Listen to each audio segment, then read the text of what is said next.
নমস্কার। গরুর পুরাণ পূর্বখণ্ড ১২৭ অধ্যায় ভীম একাদশী মাহাত্ম্যম। ব্রহ্মবাচ মাঘ মাসে শুক্লপক্ষে সূর্যক্ষেণ যুতপুরা একাদশী তথা চৈকা তিমেন সমুপোষিতা আচার্যস্তু ব্রতং কৃপা পিতৃনামিনো নিনো হবথপৎ ভীমদ্বাদশী বিখ্যাতা প্রাণীনাং পূর্ণবর্ধিনী। ব্রহ্মা বলিয়াছিলেন, মাঘ মাসের শুক্লপক্ষযুক্তা হস্তা নক্ষত্রে একাদশীতে ভীম উপবাস করেছিলেন। এজন্য ওই একাদশীর নাম ভৈমী একাদশী। ভীমসেন ওই একাদশীর উপবাস স্বরূপ আশ্চর্য ব্রত করে পিতৃঋণ থেকে মুক্ত হন। ভীম দ্বাদশী নামে বিখ্যাত ওই ব্রত সর্বলোকের পূর্ণবর্ধন করে। যে ব্যক্তি ওই একাদশীতে উপবাসপূর্বক দ্বাদশীতে পালন করে তার বহু পূর্ণ লাভ হয়। নক্ষত্রেণ বিনাপস্য ব্রহ্মহত্যাদি নাশয়েত বিনিহতি মহাপাপং কৃণোপবিষয়ং যথা কুপুত্রস্ত কুলং যদ্দৎ কুভার্যা চ পতিং যথা অধর্মঞ্চ যথা ধর্ম কুমন্ত্রী চ যথা নিপ্রম। বঙ্গানুবাদ: উক্ত নক্ষত্রের যোগ না হলেও কেবল একাদশীতেই উপবাস করবে, তাতে ব্রহ্ম হত্যাজনিত পাপ নাশ হয়। রাজা যেমন কুমার্গগামী হলে আপন বিষয় নাশ করে, সেইরূপ এই একাদশী সকল প্রকার মহাপাপ নাশ করে থাকে। যেমন কুপুত্র কুল নষ্ট করে, কুভার্যা পতিকে পতিত করে, ধর্ম অধর্মকে ক্ষয় করে এবং কুমন্ত্রী রাজাকে নাশ করে। যেমন অজ্ঞান জ্ঞানের বিনাশ করে, সুচিতা অশৌচকে বিনষ্ট করে, অশ্রদ্ধা শ্রদ্ধাকে নষ্ট করে, অজ্ঞানেন যথা জ্ঞানং শৌচতা শৌচতাং যথা অশ্রদ্ধয়া যথা শ্রদ্ধাং সত্যঞ্চৈবানুত্যযথা হিমং যথঞ্চ মাহ নেদানর্থং চার্থ সঞ্চয় যথা প্রকৃত নর্দানং তপো বৈ বিষয়াৎ যথা। বঙ্গানুবাদ: সত্য অসত্যকে নষ্ট করে, গ্রীষ্ম হিমের না বিনাশ করে, অসদাচরণ সঞ্চিত ধন বিনাশ করে। যেমন বাক্য বিনাশ করলে দানের ফল নষ্ট হয়, বিষয় অনুরাগে তপস্যা বিনাশ পায়।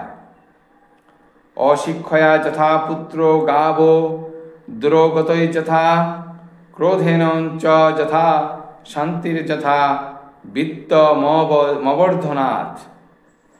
জ্ঞানেনৈব যথা বিদ্যা নিষ্কামেন যথা ফলম তথৈব পাপনাশায় প্রত্যয়ং দ্বাদশী শুভা। বঙ্গানুবাদ: যেমন শিক্ষাদান ছাড়া পুত্র নষ্ট হয়, দুর্গমনে গো সকল নাশ পায়, ক্রোধ দ্বারা শান্ত গুণের নাশ হয়, বৃদ্ধির উপায় না করলে বিত্ত নষ্ট হয়, জ্ঞান দ্বারা অবিদ্যা বিনাশ পায় এবং কামনা না থাকলে কর্মের ফল নষ্ট হয়, সেই রূপ এই দ্বাদশী পাপ নষ্ট করে। ব্রহ্মা হত্যা সুরাপানং স্তেয়াং গুরবঙ্গ নাগম যুগপদুপজাতানি ন নিহন্তি ত্রিপুরস্করম ন চাপি নৈমিষং ক্ষেত্রং কুরুক্ষেত্রং প্রভাসকম কালিন্দী যমুনা গঙ্গা ন রেবা ন সরস্বতী। বঙ্গানুবাদ: ব্রহ্মহত্যা, সুরাপান, স্বর্ণচুরি ও গুরুপত্নী গমনের পাপ একাদশী ব্রত পালন ভিন্ন দূর হয় না। ত্রিপুরস্করা যেমন কুল বিনাশ করতে পারে, একাদশী তেমন এই সকল পাপ বিনাশ করে। নৈমিষারণ্য, কুরুক্ষেত্র, প্রবাসতীর্থ, কালিন্দী, গঙ্গা, যমুনা, রেবা ও সরস্বতী এই সকল মহাতীর্থ উক্ত পাপ সকল নাশ করতে পারে না, কেবল ভৈমী একাদশী নষ্ট করতে পারে। ন চৈব সর্বতীর্থানি একাদশা সমানহি ন দানং ন জপো হোমো ন চানত সুকৃতং কচ্চিৎ। একৎ পৃথিবী দানমেকতো হরিবাসর ততো হোপোকা মহাপুণ্যা ইয়মেকাদশী বরা।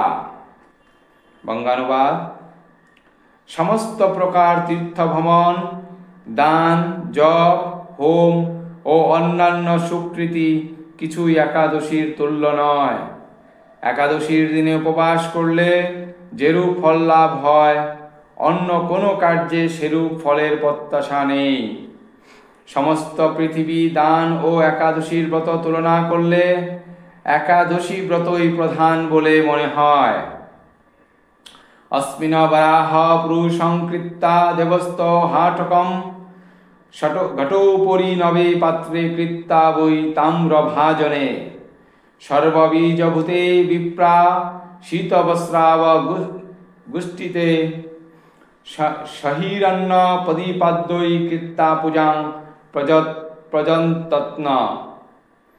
এই উপবাস ব্রতে বরাহদেবের বর্ণময় প্রতিমূর্তি করে ঘটোপরিত অথবা তাম্রপাত্রে রেখে পূজা করতে হবে।